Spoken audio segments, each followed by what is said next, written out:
Hi, David. Okay, so what are we talking about today? Welcome. Ethics, morals, and character. Ethics, morals, and character.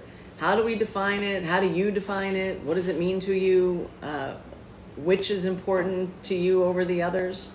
And today, our research was done for us by Master Hurricane. So thank you very much, Master Hurricane, for that. Save some time, yes. Save some time for me, which is perfect timing because it turns out I'm not feeling so great today. So that was a special treat to get that email.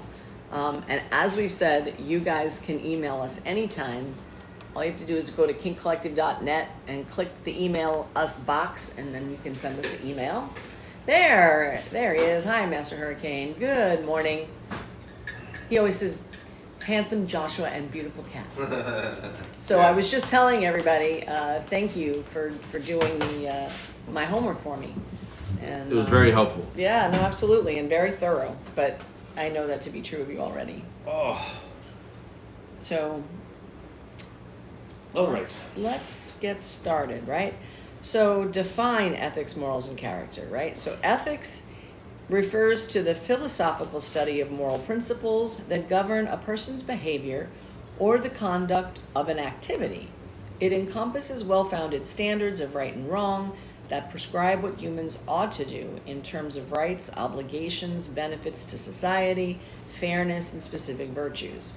Ethics is concerned with the reasoning behind moral judgments and the application of these principles in various contexts, such as business ethics, medical ethics, and environmental ethics. Right? Now, one of the things we said on Tuesday when we were talking about this was ethics is sort of right and wrong from the outside. Right, from organizations, from work, from groups of people that say, you know, this is right and wrong. Like it just says here, medical ethics and environmental ethics. Right, doctors take an oath of, to do no harm, and there's instructions in there. I know lawyers have a set of ethics that govern what it means to be a lawyer, right? And most workplaces have the same thing. So that's kind of like to me, it's like rules from the outside. You know, even the Constitution, even the government, like we have ethics, things that govern how we're supposed to behave. Yeah. Right? Yes. I was going to go into the whole political joke around ethics boards, committees, and blah, blah, blah, blah, blah, blah, blah, blah. Okay. No rabbit hole on that one. No rabbit hole, at least not yet. We may end up there after a fashion. So ethics within the lifestyle: respect, consent, communication, safety. And there's a suggestion here to read David Stein's Principles on Ethics in BDSM. So there's a reference for you. Rabbit holes. Yes, Master Hurricane, we like our rabbit holes. So then let's see. Morals. Morals are the beliefs and values. Do you want me to read? That'd be great. Why don't you read? So you can rest? Yeah, I'm gonna rest here because I don't feel good today. I've been going nonstop for like 4 days, and I think my body's We've been going nonstop for a month. Yeah. For a year. We've been going nonstop for a year because we moved within this time frame. And September 1st. Yeah, and we had the place open By within the 15th. 2 weeks, and it's been nonstop. I tell people we moved in about 80% because we were doing everything else. We just had to put the move-in bag down at 80%. Yeah. And it's been a year. Yeah, we're still shuffling around stuff that we haven't gotten to find a resting place for in terms of a permanent place. But and then we opened the studio, and we've been working ever since. I, though, since Sunday, have literally worked 12 hours in a row, and I realize, I think this is my body saying, okay, like how many days in a row do you think you're going to do that? Every day, yeah. Every day. And it's 5 days now. Yeah, exactly. So. All right, let me get to reading. I'm just tired. Morals. Morals are the beliefs and values that individuals hold regarding what is right and wrong. They are often shaped by cultural, religious, and societal influences and can vary significantly from one person or community to another. Morality involves personal convictions about ethical behavior and often serves as a guide for individual actions and decisions. While ethics can be seen as a systematic approach to understanding morality, morals are more subjective and personal. This is some great research, Hurricane. Like, I really like how this is laid out. Yeah. Morals within the lifestyle. Dude, yes. I know, this was awesome. Like, I didn't have to do a thing today. Thank you so much. Morality refers to the standards of behavior that dictate what is considered right or wrong within a specific context. In the realm of BDSM, morality encompasses personal beliefs about sexual practices and the ethical implications of those practices on all parties involved. This includes considerations such as consent, safety, and respective boundaries, which follows the rack, prick, and one that doesn't apply anymore was SSC. SSC. I would say that at least around these parts, there's people who still talk about SSC. And the thing is, you have to define the words safe, sane, and consensual and get the whole meaning of the word to understand that SSC is practical. Meaning, you're making dangerous choices where any sane person wouldn't. But through consideration and understanding the safety and the consensual, could you give it a sane answer, right? From a level point of view. Right now, safe. That's my issue. The safe part is safer, right? I wouldn't really call it safe, but if you called it safer, sane, and consensual, that's a lot closer than safe, sane, and consensual. Because I tell people die doing this stuff, right? And it's like, that's a legitimate concern, awareness when engaging in this stuff. Just So can you just understanding the importance of safety, yeah, right? Like, you can't underestimate the importance of safety be aware of because it, at its outside, the potential for damage is that great. You can even go safe. Be as safe as possible. Right. Right? Because you're not saying you're going to do it safe, but that's like, be as safe as possible. Yeah. Saying, make sure when you're talking and negotiating through this shit, you're fucking of level head, so you're making informed decisions. Mm-hmm. And then the consensual part is the consensual part. I remember reading an article that they interviewed him on SSC, and he said that it grew in a way he hadn't expected. Oh, who's the him? I don't Somebody, remember that fucking the name. person who came coined up. the phrase. Yeah, Okay. right. And it was like it expanded in a way he didn't anticipate. But he went on to explain it on why the sane. It was either the sane or the safe part that was the conflict in the language, and it's like it needs further explanation, right? That's where prick and rack come in. Right. Risk aware consensual kink, because that brings in the risk as opposed to the safe. Right. It It acknowledges highlights that there's there's risk. What did I say? Risk aware. Risk Right. aware. So you're aware of the risk, Right. and it's consensual. Right. The argument being that you can't really give consent to something that you don't understand the risk of. If you don't understand the risk, You then can't you can't give really give your the full most consent. informed consent. Right. Because then, if you break that down, informed consent, are you going to break down all of the risk of all of the things you're going to do? I mean, because at the end of the day, we're not doing that. No one, unless you know everything of all of it, you're not hitting all the markers. But there is a certain degree of, if one person has more experience and you're going to engage with someone who has much less experience, it's incumbent upon you to lay it out. But right? what if you don't know? Well, we only know what we know. Right? Right? And we only know what we know. So, and this falls into ethics, morals, and character. Right. The practice of SSC, prick Yeah. and rack. And then rack is, a prick is personal responsibility, informed consensual kink. So you are responsible for your choices. Which is what I adhere to. That's prick is my way to go. Or Evie had made eat prick. What, ethical, personal? No, I think like enthusiastic, aware, something or another. Like she laid it out, but eat prick was pretty funny. Yeah. All right. Let's come on to Character? Is that what's next? Character. Number 3, character. Character refers to the mental and moral questions distinctive to an individual. It encompasses traits such as integrity, honesty, courage, empathy, and responsibility that define how a person behaves in various situations. Character is developed over time through experiences, choices, and reflections on one's actions. It plays a crucial role in determining how individuals respond to ethical dilemmas and interact with others. Character and the lifestyle. Dominant character. The dominant character, often referred to as a dom, is the individual who takes control over during a BDSM scene or relationship.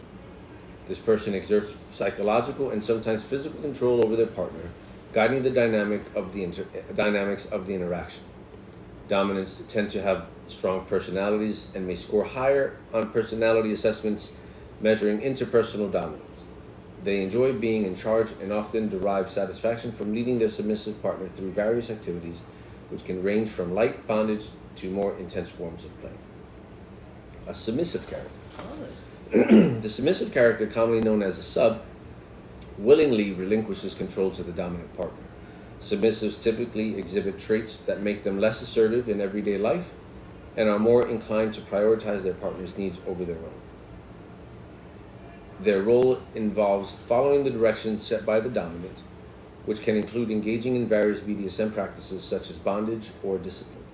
The experience for a sub can be deeply fulfilling, as they often find pleasure in surrendering power and experiencing vulnerability within a safe and consensual environment. There's 2 pages to this? Yeah. It ends here. Oh, okay. I think it was just 1 page. It's probably just a sentence that got cut off. Switch character. A switch is an individual who enjoys both dominant and submissive roles, depending on the situation or partner. This flexibility allows switches to adapt their behavior based on personal preferences or dynamics with different partners. They may engage in scenes where they take turns being in control or may alternate between roles across different relationships. Awesome.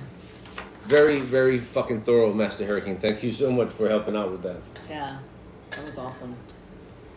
So, this is our discussion today, right? Like, I think for me, the order of business is character, morals, and ethics. Right? Character makes up who are you personally. Like, what kind of morals do you adhere to? Like, what values do you have and hold? How do you practice that? How does that look in terms of your behavior, right?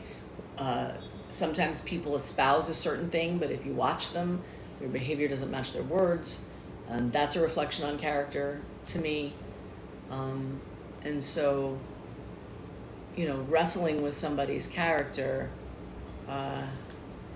is an important thing, just on an interpersonal basis.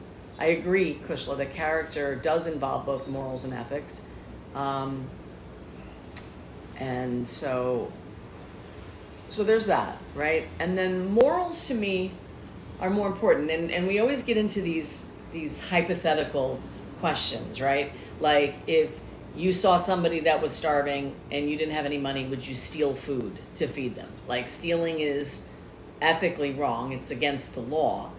But morally, how would you feel about that? What would be your, and it comes down to, what is your personal feeling or your personal belief about doing that, right? Yes, because the morals are my personal rules. Yes, morals govern who I am and how I show up in the world according to what I believe.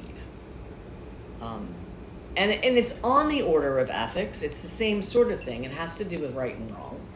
It has to do with what I believe to be right and wrong.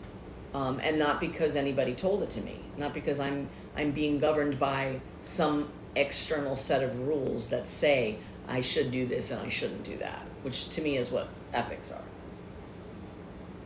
So that's my order of business in terms of how they're, because that was the question I think we asked. How do you define it, and then what's important to you? Okay.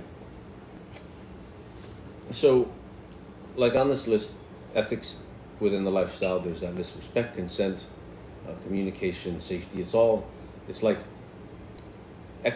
external rule, regulation, standards, practices, beliefs, stuff like that.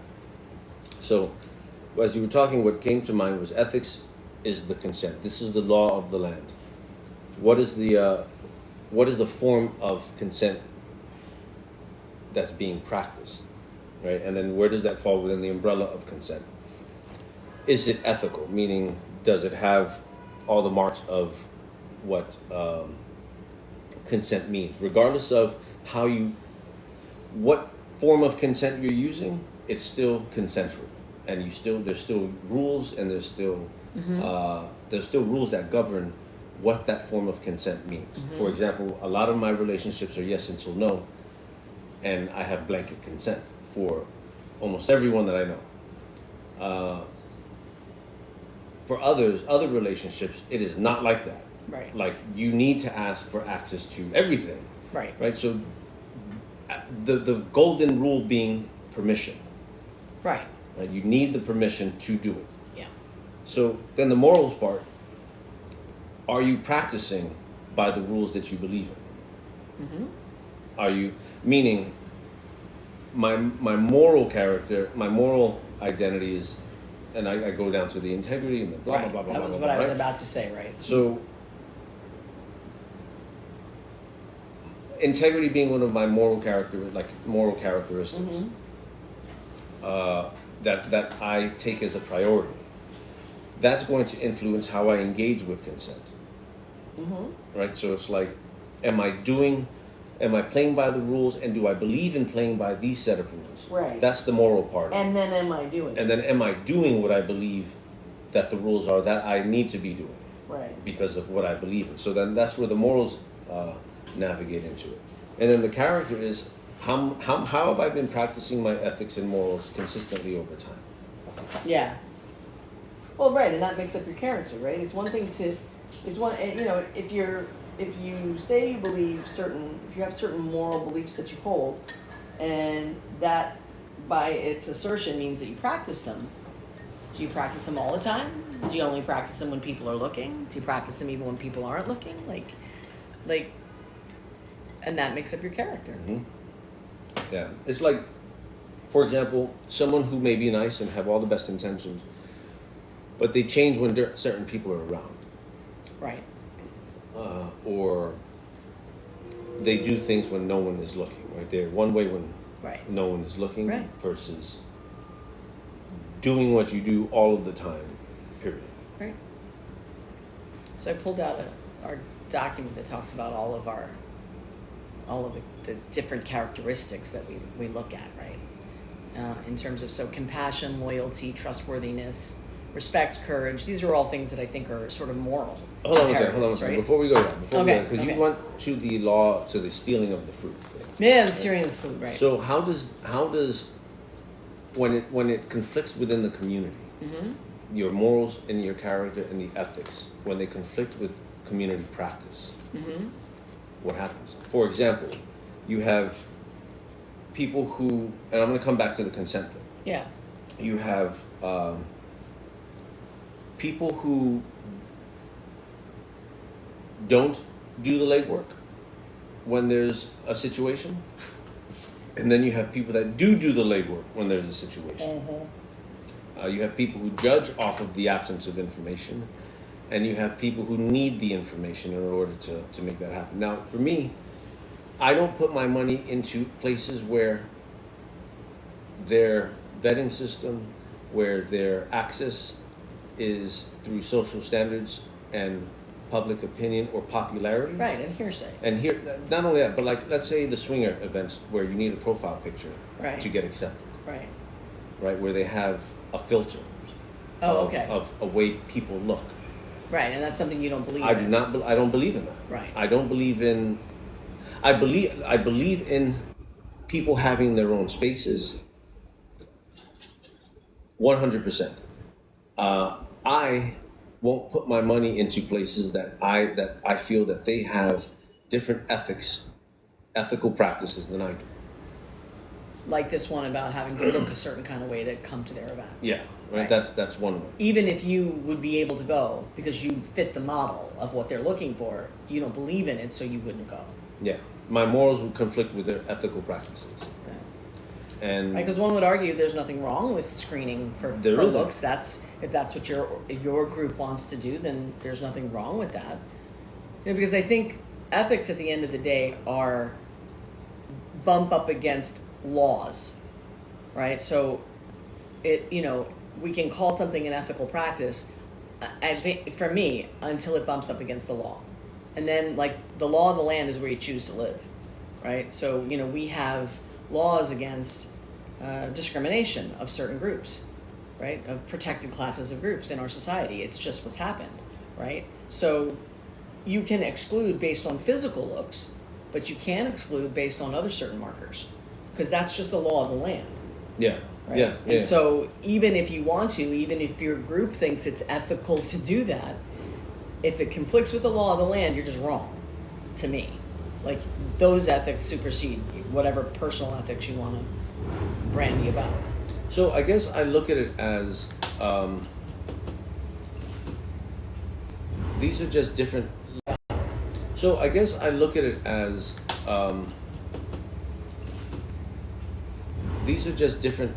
Of right and wrong involved with this whole line of discussion. My brother just called, and that's why TikTok froze. Sorry. A phone call came in, so I had to exit it.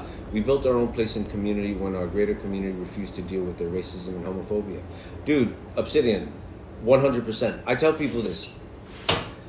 If you have to make your own place, you have to build your own circles. You have to be willing to be uncomfortable and forge your own stuff out, because when you deal with certain areas, certain people, you will deal with the lowest common denominator. And it's like, fuck that. I want to practice it this way. Like, for us, the philosophy's people before kink. You are who you are before what you're into. There's no labels. I don't care if you're dom, sub, anything. Like, if you're in a dynamic, that's who your submissive is, that's who your dom is. No one else is anything else to you except Joshua and Kat and everyone else by the first name. Because I don't want people. I want to feel a certain way when I'm in a space. About a decade ago, maybe longer now, I went into a queer event when This was the story I wanted you to tell. Because New York, while it's a melting pot, is very fucking segregated. You have the gay community, you have the queer community, you have the pansexual community, we'll call it. And rarely do they mesh, and people pick their pockets and stuff like that. So I went out to a queer event because I go everywhere.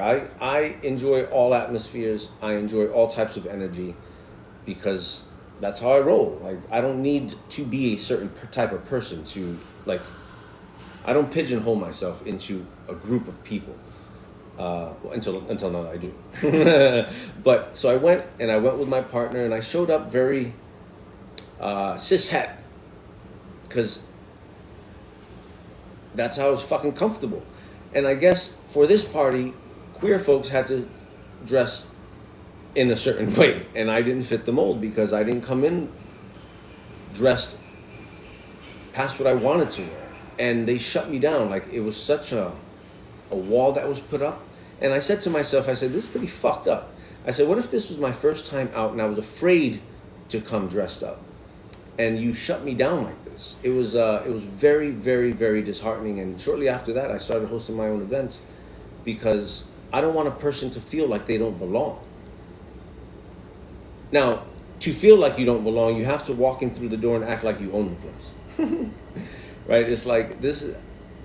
We run a very chill ship. Like, no one has to be bigger than the other, right? No one has to be the shining star. No, like everyone. It's like. I mean, in some ways, like, when people have been asking lately on FET, like, is there a dress code for your events and blah, blah, blah, like, we, at least for now, have stepped away from the whole dungeon, have to wear fetish wear sort of model of doing events. Our events are sort of educationally bent, they're social bent, you know, like we say, the lights are a little brighter, the music's a little softer, you can practice whatever you want to practice, you can share your skills with whoever wants to learn from you. You know, we're all teaching each other, we're all practicing stuff, and we're all having snacks. Think of it like a fucking Starbucks. A kinky Starbucks. People come, they go to the snack bar, they sit around, they shoot the shit, they like... That's so funny. Where that's a crazy analogy, right? That absolutely works. That absolutely works. It's like a Starbucks. Yeah, that's what the event that we started every Friday night. Yeah, right? Friday night, you just come and hang out, right? Be dressed comfy and confident. That's all I tell people. Right. Because I want you to come in and I want you to speak, have your space, come and talk and share. And I really enjoy the amount of new people that we have. That we attract new people, period. Yeah. Because people who are trying to find their way into the community that are afraid that turns into a high school cafeteria in these fucking places. Right, and they're so nervous that when they look at the way we are presented on social media in word form, right, in our postings, et cetera, I think it comes across, the people before kink philosophy resonates with people. Like, I just want to be seen as a person. I don't want to have to be, I don't want to have to decide right now if I'm a dominant or a submissive, or particularly if I have no idea what all that means. And there's a feeling out there that says that you have to know a certain amount in order to show up in spaces. Yeah. And our message is, you don't have to know shit, just come. Just come. Just be like... Come and talk like fucking rhythm and beats, cue. Right. Oh my God, the talk that I had with them at the end of the fucking night. That was amazing. Then they played. This falls into this conversation, right? Because Yeah. he showed up very fucking brand new. Like, he's been to different events, but he read ours. He was curious. He showed up, and he came without a partner. And we were already moving into our right into the play part, doing the classical music themed, coordinated play, really intense and beautiful. And I took him over. There was someone else who had just come in new, and I didn't think that he was that new. And so I was trying to involve him and engage him. And the person who I was talking to, she had a long experience being dominant, blah, blah, blah.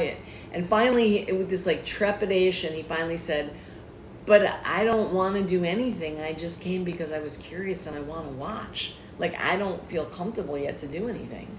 So we were like, good. Cool. Thank you for being clear about where you're at.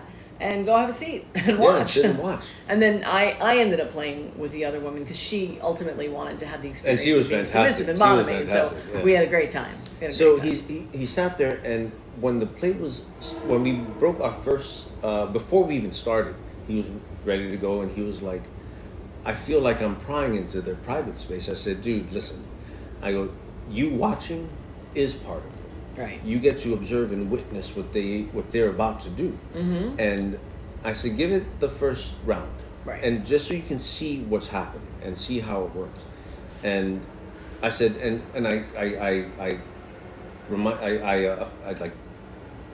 affirm that they don't care that you're watching. Like, it's awesome that you can be here. You can ask questions. Like, at the end of the sets, we can come in and talk, and like he can observe it. And he sat down for that first set, and it was the most beautiful thing I had ever fucking seen. So then I sit with him, and I start to talk to him about the practices and how people communicate and connect to get into it. Like, I really broke it down to him, and he ended up staying, and he watched the whole thing. And then that other person showed up at the end. And then the other person showed up, and they did their little play, and it was like he felt a part of, even as a new person. And we didn't even get to connect like that. I sat and I spoke with him. That's not true, because when I sat and spoke with him about those 10 minutes, he was really appreciative. Mm-hmm. And at the end, he came and he said, thank you, because he suffers from social anxiety. And he didn't want to feel that way. And he started to feel that way. And then I sat and we spoke, and he said it helped ease me. And I feel safe. I was like, dude, that's what we're here for, man. Yeah. Well, and I think, too, new people, and when you've been in this lifestyle for a minute, you forget what it's like to be that new. And it's not uncommon for new people to feel like, how can it be okay for me to watch? Aren't I being rude? Aren't I being intrusive? Like, we have to explain that it's part of what happens and it's totally okay. And we know that, like, we don't think about it because it's such a given to us, but new people really get caught up in feeling afraid and feeling like, and so it creates a barrier for even wanting to show up. Yeah, no, our normal is very fucking different than most anybody's normal. And like, you remember the time Aaron came to the party and he passed out? Yeah. Years ago. He came to the party, he passed out. Oh, I don't remember that. Him and I were talking about it recently, and Aaron's my best friend. Like, I've known him for 30 years, more than 30 years now. And he was a Jehovah's Witness, and he practiced that for a good amount of time, and then he stepped away and he started reflecting on beliefs and shit. But what happened, as he told me, was he was in this play party, Jehovah's Witness, former Jehovah's Witness, and he walks in, and everything he was seeing bumped up against his morals as he was programmed to believe them. They weren't even his morals now, they were the morals that he believed handed, in. yeah. Right? So it like put him in shock, and then he passed out. I didn't know that. I just found this out. Wow. But it's like, it's amazing to hear that, just to know that the mind and the body works that way, that something, walking into a room, and he said it was all taboo, and it's all happening in front of me. Right. And it's like, and then he just short-circuited. Yeah, because that's the kind of thing where not only are people not supposed to do it, you're certainly not supposed to see it. 6, I see you, thank you. So that comes back into ethics, morals, and character. Coming into this lifestyle, there was a question about how do we start on this, right? There was it came up a little. How do new people start? Yeah, how do new people start? It came up a little bit on TikTok, and people find different avenues of approach to getting into it. My suggestion is, and no one talks about it, no one says it this way, and there are people who take these steps of gaining knowledge, but it's not about the external knowledge, only about that. It's about the internal knowledge and the self-awareness. Who am I ethically, morally, and in character? And who are the people I want to connect with? What are their ethics, morals, and character? And how do I discover that? Because what happens is people go out, they come out with their checklist of kinks and fetishes. Ooh, this is what I'm curious about. And that's how a lot of the connections happen at first. You have a lot of people, not a lot of people, but you have people that do a lot of research and reading. Oh, yeah. And they gain a ton of fucking information, and that's fantastic. But once you hit the water, all of that fucking knowledge changes because it doesn't look like I read it in the book. Right? And I'm only reading part, then part, then part, then part. But all that shit's overlapped. Right? Right, and it's also, it manifests differently depending on where you go.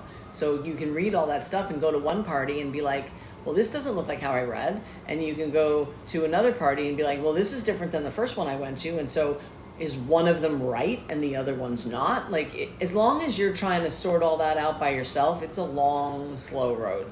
Yeah. Right. So it's like, what I would also do is find someone, a mentor, who is and I'm gonna, bear with me because this is gonna come off a little askew.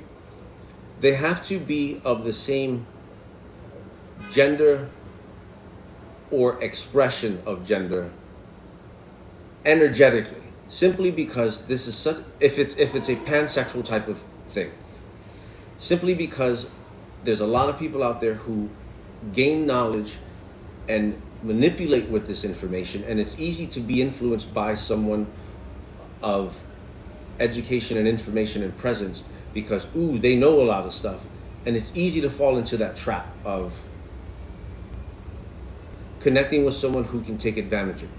That is a very real thing. If you find someone who's living the life that you want to live, living it in the way that you want to live it, those are the people that like you would want to connect with, because they are walking down the road that you want to walk down. But part of the challenge, though, is, when you're new and you walk into an environment, the person who looks the most knowledgeable is who you think that is. But you have to watch past that because you have to watch past it. Because that's not always the person that you're referring to now. Like, sometimes the most, seemingly knowledgeable person in the room, is a jerk. Yeah. And you're not going to know that in the context of a party, right? Yeah, absolutely, because they know all the right things, they're saying all the right things. Right. I mean, the amount of people I speak to who their first couple of connections within the journey, because the person was able to manipulate information like that. Mm-hmm. And it's the kink community is no safer, no more accepting than anywhere else. It's all painted in leather and whips and chains. We're just people. We're just people, and it boils down to people's practices. Right. So that's why when we talk about this stuff, it's like, understand who I am and understand the level or type of person I need in order to feel safe enough to do this stuff with. Right. And that's, I mean, not to toot our own horn, but one of the things we do put out there is safety, right? We, always, I'm, this ceremony we're doing on Saturday, I'm having to sort through these questions and, figure out how to answer them. And I am not happy having to do it. But, one of the things that's true for me in the way that I've shown up and done service in the community always is to create safety wherever I go. I believe that that's paramount for anyone's journey. Like when I had my club, I sat in the social area and spoke with hundreds of people who were brand new. Most of them were coming to me as their first event anywhere ever. And literally my sacred duty was to keep the environment safe and comfortable, because one of two things happens. If a new couple comes in, usually one of them was more into doing it than the other one, and they sit in the corner and they're not really sure, and so I talk them through it, right? And then they go back in the play area and I encourage them to just watch, etc. But I watch them and I make sure like they're not adversely approached by anyone, because then they get to the end of the night and they can look at each other and say, see, that was all right, that wasn't as scary as we thought. And then they get to come back and then they get to be on a journey. When people show up for the first time after thinking about it for days, weeks, months, years, walking past the door, for you people on, how many times for your first event that you finally made it to, how long did it take you to walk through that door? It's crazy. But I have stories. I literally have stories of people who drove up to a door, walked up to the door and turned around and left multiple times before they ever walked through the door. Literally went to an event and couldn't get themselves to walk through the door. So when someone walked through the door, the most important thing to me was that they had a safe and their experience was comfortable, because otherwise what happens is the one that was the most tentative looks at the other and goes, see, I told you those people were freaks. I told you it was going to be really bad. And look, this happened, blah, blah, blah. And they go away. And if they ever come back, it could be another series of days, weeks, months, or years before they even have the nerve to come back, right? So it matters. So that's part of my service, because it's part of my morals, right? Part of what I morally believe is that those of us who are a little bit further down the road have a moral responsibility to make sure those coming in have a safe experience. Another thing, don't play at your first party. Don't play. Don't do it. Just watch and listen and ask questions. Yeah. And you don't have to. And you don't have to. If there's ever a place you go to that says you have to play, leave. You don't ever have to play. The other thing is, and this just dawned on me, is if you're curious about something like caning or flogging, you can always have it demoed on your arm. You can do it yourself, or they can do it to you. I would suggest, if you're gonna do demos, don't take off your clothes, because that's a sure way to get sucked into energy exchange. Absolutely. And tapping into that vulnerability that if you don't know what it means, it can take you for a fucking rough ride. Absolutely. So there's a ton of chat. Let me hit Instagram first. Okay. And Kushla, I see you. First Munch didn't go in. I was going to suggest Munch's period as a first place for people to go, right? What I learned, I had my club. We were deep in it for a while, and then I decided to start hosting what I called a brunch munch, right? So at noon we opened, and from noon to 3 we just served brunch, and there was no play. From the first day that event happened, people showed up that I had never seen before. I was fascinated. I went immediately and sat down with them, and I was like, tell me why you came. Why now? Why, we've been open for like 2 or 3 years, and you showed up today. And they said, because there wasn't going to be any play. It was safe enough for me to come. Mind blown. I had been in the lifestyle so long, it never occurred to me that people needed a place where there wasn't going to be any play happening to feel like it was safe enough for them to start. Had I known that, I'd have done that from the start. I just didn't have the awareness that that was something people needed. Yeah. Right? Lace, thank you for that. They're educating toward the adoption of EPP, explicit prior permission. I'm going to jump on a call with you. I'd love to chat that out. Inform, risk aware, etc. Let's see. We have character, to me, involves both morals and ethics. Absolutely. Let's see. Morals are my personal rules. Yep. Mm-hmm. It takes a lot of Google and dictionary. Let's see. Oh my, there's so much.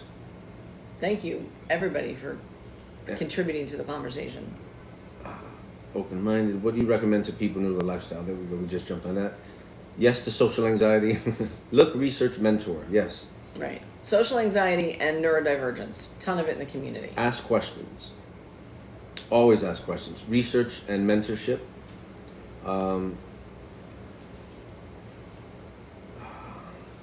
Don't forget the tap. Don't forget the tap. Oh, for give the it to heart. me. I can tap it. Here's right here, Mom. Because then that gives me something to do while we're talking. And then on Instagram, we built our own space and community when our greater community refused to deal with racism, homophobia. We cater specifically to BIPOC and marginalized people. We're also free. And as someone who has no idea about this community, I felt extremely welcome and totally at ease. We have an anxiety room and a low stress space. Awesome, Obsidian. I'd love to see your space. 6. Any questions I have had, you've answered, and without making me feel like an outsider. Awesome. Being approachable is my main goal. Yes, dude. So when I started hosting parties, the biggest thing I hated was paying to go in, and then you're in, and then that's it. Everyone is like being at the dance in school. Yeah. Nobody knows how to talk to anybody. Everybody's standing up against the wall, and everybody waits until 1:30 on a 2 o'clock close to like have the nerve to ask anybody to do anything. And then it was like, when I started hosting parties, I made sure that I met everyone that came through the door. I shook their hand so that they could say, at least I know the host. Right. Then we introduced name tags so that everyone has a name and no one has to do the awkward, so what's your name? I didn't think about how that cuts down. No, literally, we've been doing name tags all the time. And it just occurred to me for the first time that just even having a name tag on and looking that other people have a name tag on make you feel like you belong in the event. Yeah. Oh, yeah. I was yeah. like, duh. I don't know why it took me that long to figure that out, but I can be a little slow sometimes. Experience, knowledge, and equals wisdom. Beware of wolves in sheep's clothing. Kinky Alchemist. My first connection took me more than a year to heal from. I learned the hard way on that. Yeah, it's hard because people show up and they look like they know what they're doing, and you're new and you're looking for guidance, you're looking for someone to help you, and then sure enough, like someone with bad intentions or not positive intentions like leads you down a road, and then you are at an event feeling like, oh well, I have to do this, whatever the thing is that's being requested of you, and you don't know enough to know that you absolutely do not have to do anything. Yep. Event producers can be some of the worst offenders and the biggest. Yes. And it's like jockeying high school popularity. There's one event here by the name of Hit Me Up that says they curate their guests. And I get it. I get it. Because that's the space, the type of environment you want to create. I get it. Right. Do I believe it? It's one of those things where you're not bumping up against any laws, so you're free to do that if that's what you want to do. Yeah, you're absolutely entitled to it. Mm-hmm. My thing is, in a set like that, especially when it becomes a popularity thing and it's not a qualified thing, qualified meaning everyone has a right to be there. If something were to happen, like a consent violation or worse, how would they handle that? Because they also don't have a system for conflict resolution. Right. They would just rather not deal with the conflict. Right, and then I've interacted with them a little bit enough to know that they think that by excluding everyone that they have issues with, or they've heard other people have issues with, they're somehow not going to have issues, right? And it just doesn't work. And that it's way. like, so what happens when you have conflict? Right. And the practice is, especially with these types of event producers, is it turns into a popularity thing. They sweep it under the rug. They ostracize the person making the complaint if they're not the popular one. Right. Right. If it's against the friend or something like that. Right. It's like. Right. So it's like there isn't, and this is an issue you and I both have, and it's one of the things that we've had in common since we first met, right? If someone comes to me with an accusation of a consent violation, I take your story, and then the next thing I do is go to the person who you're accusing and ask them their side of the story. It's believe the victim, absolutely. I believe what you're telling me. Right. I just need to hear their version of it. Right. Because, I mean, you're the bigger conflict resolver than I am, and... But that's what it would be. Like, I'd hear the whole story from the person who was bringing the accusation, the person who felt like their consent had been violated. And then I go to the other person who has ostensibly done the consent violating. And there's one of a few ways that conversation goes. The conversation goes either they straight up start denying that was what had happened, with, and in which case I'm not dealing with someone who has any interest in resolution. They just don't want to, they probably did it. They don't want to be caught for it. They don't want to be held accountable for it. And so they try to backpedal and I'm like, thank you very much. There's the door, right? Then there's the person who isn't really sure. Here's what you have to say. And is willing to look at maybe they had an issue and maybe there's something, or maybe there was a misunderstanding. They admit that they did the thing. And then there's the person on the other end of the spectrum, and I've had these people sit in front of me too. They'll say, oh my God, I did do that thing. I had no idea. Thank you for telling me they felt that way. What can I do? Can I apologize? How do I make it right? Those are the people we can work with, right? Then I go back to the person who made the accusation and I say, this is the conversation that I had. And this is what they said. This is how I see what they said. But it's up to you. Are you comfortable? Do you want to have a conversation with the person? Do you just, how do we want to leave it? What's going to be the resolution for you? I mean, I always give the victim the right to a resolution that works for them. But I don't just dismiss everybody who's been accused out of hand by taking the word of the accuser as if, because a lot of times these things are misunderstandings. A lot of time these things are miscommunications, and nobody really intended harm. But the person who feels victimized is sure that the other person should have known better, knew what they were doing, was trying to perpetrate a harm. And a lot of time that's not always the deal. Yeah. Obsidian, I feel you. You believe the accuser, period, and that's cool, right? Like, that's a choice. I just feel like it's not the whole story. If you in negotiation, in life in general, in any conversation, in any conflict, they will tell you there's three sides of the story: his side, her side, and what really happened, right? You can drop in the his and hers for any two people. There's the two sides of the story, and then there's the thing that really happened. They've done psychological studies about this. They've had people, there's been a car accident, and they found people on all four corners and asked them all what happened, and you will get 4 different accountings for what happened in that car crash. There was one car crash that happened, right? But 4 different people have 4 different takes on what happened. Who was at fault? How did it happen? It's incumbent upon people who are in positions like I was in as a club owner to sort through that, right?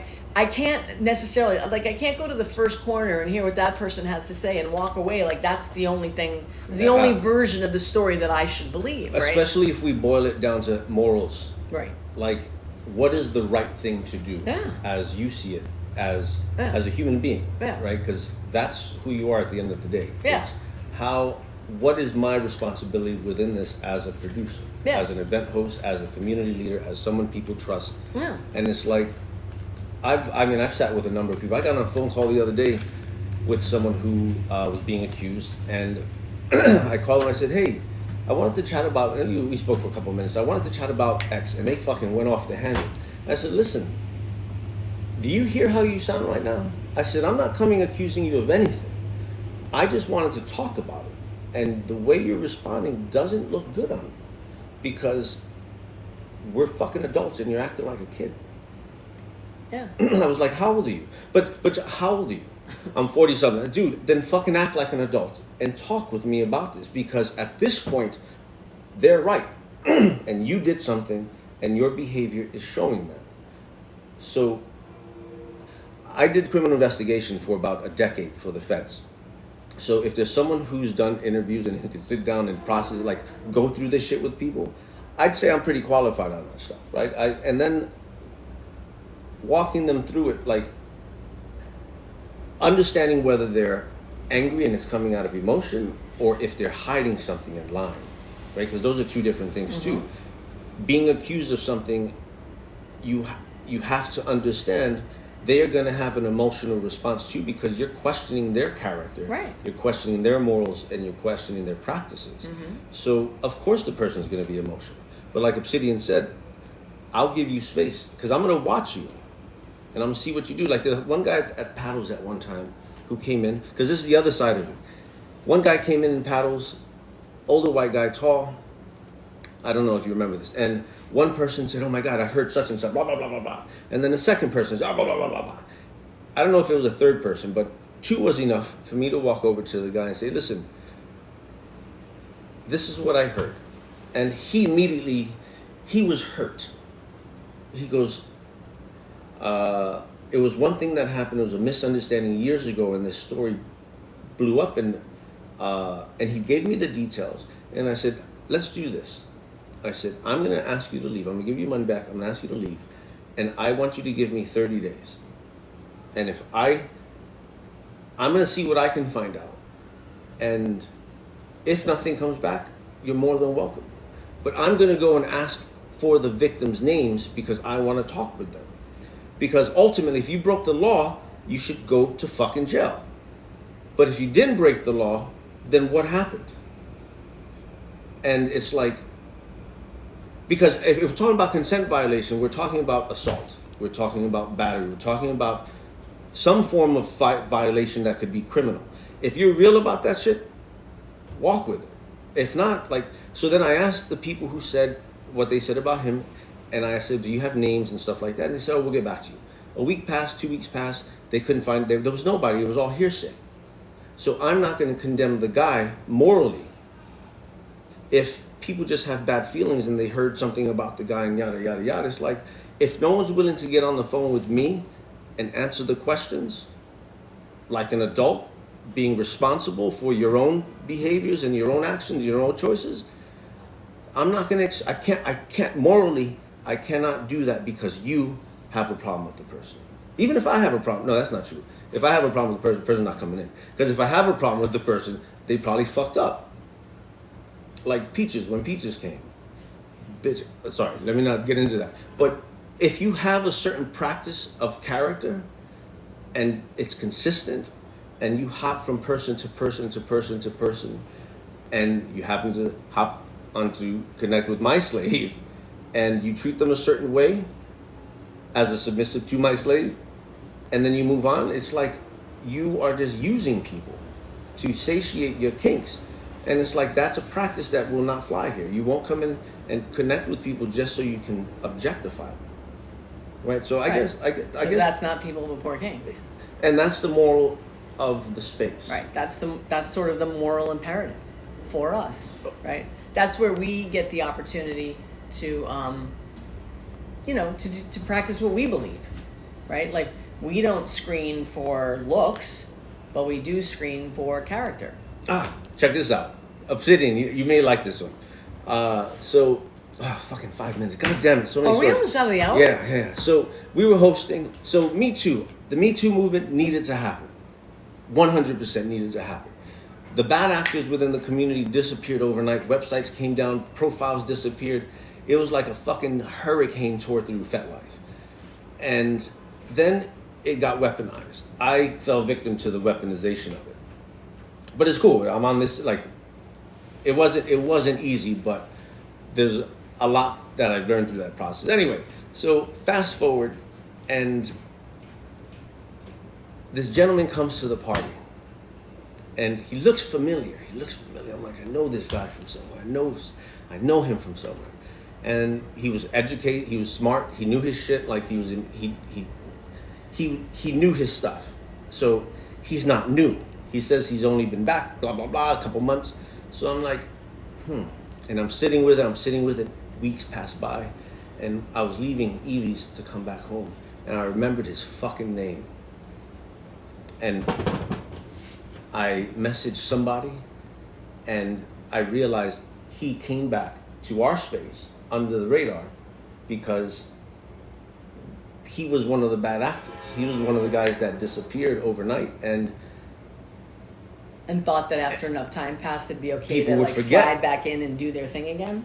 So Yeah. I came back, and that's when I started telling everybody. I said, look, this is who this is. Next time he comes, I want to see how forthcoming he's going to be with it.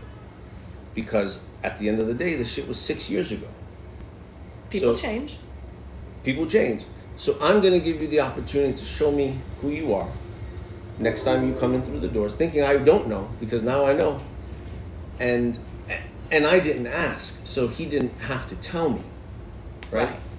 So that's a mathematical thing there. That's an ethical game, right? If you don't ask me, I don't have to tell you. Right. Right? So now we're Lies of omission.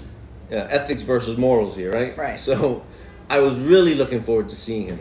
But ultimately, I think someone noticed who he was, and he texted one of our friends that he was chatting with, and he says, I got to step away again. And I never got to have that conversation with him. But it's like, I give the people the benefit of the doubt. Yeah. Because I have to judge it.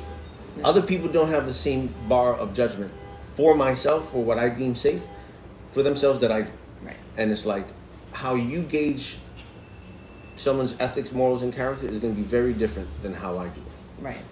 There was a comment that went by earlier that I just want to come back around to, which is, what can we do if the sides don't want to come to the table?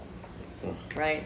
And if sides don't want to come to the table, then there's nothing to be done. There's nothing to be done. What I've done as an event owner is I've banned both sides.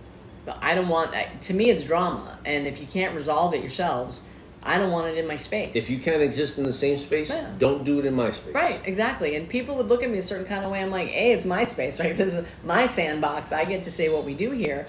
But I had a woman come in once that say she had been a victim, right? And then somehow the person who was the perpetrator then came to my... Neither of them had ever been in my space before. And then the other one shows up. And then the one who had been the victim is they were bringing the drama. And that's the thing about... I'm like, if she violated you to the point you're saying... You go to the police and get a restraining order. Like when you're ready to be done with ill behavior that's actually illegal, then you're ready to walk that talk. If you're just busy complaining and you're not willing to do anything about it, then you're more interested in staying in the drama than you are in moving out of it. And I don't have space for that because I don't need that in my space. The people who are here are looking to have a good time without all that. The other thing is, I understand the police are fucking assholes and they're useless. I get it. Because I've dealt with them too. They're fucking morons. If it was that serious, you will fucking follow through with it. Because this is what fucking happened. And I'm doing that shit with a restraining order for a fucking stalker. Imagine if some, like... Also, as people who are seen as leaders, I also tell the people who frequent us, if you need a hand walking any of this shit, I will walk it with you. So that the person doesn't have to do it by themselves, right? It's like we have to be the type of people we want and we need within the community. No one else is going to do it. So at KinkCollective.net, there's a community conduct policy that walks through how to do this, right? So it's a document that we didn't write that was passed on to us. It's free for the taking. It was created by a lawyer when Me Too kicked off years ago. And it's a great way to walk through these step by step. When someone makes an accusation, what does that look like, et cetera, et cetera, et cetera. Everything. It has the degrees of it. It's a just way, especially being that this lifestyle is about integrity. Integrity isn't something that can be practiced only when it's convenient for you. It can be. It does. It often actually is more often practiced that way than not. But that's also without integrity, because integrity, if you're going to seek truth, you have to seek it all the time, even when that shit's inconvenient, especially when it's inconvenient. Yeah. Because that's when it matters, is when people's lives ultimately can be on the line. It's like... Absolutely. And so it's really important to give everybody a voice and see what, and see where the chips fall. And anyway, it's already 101. What's the question for tomorrow? Oh, what's the question for tomorrow? Is it over there? Nope, it's right here. Question for tomorrow. Who are your role models and what makes them people you look up to? That's a good one.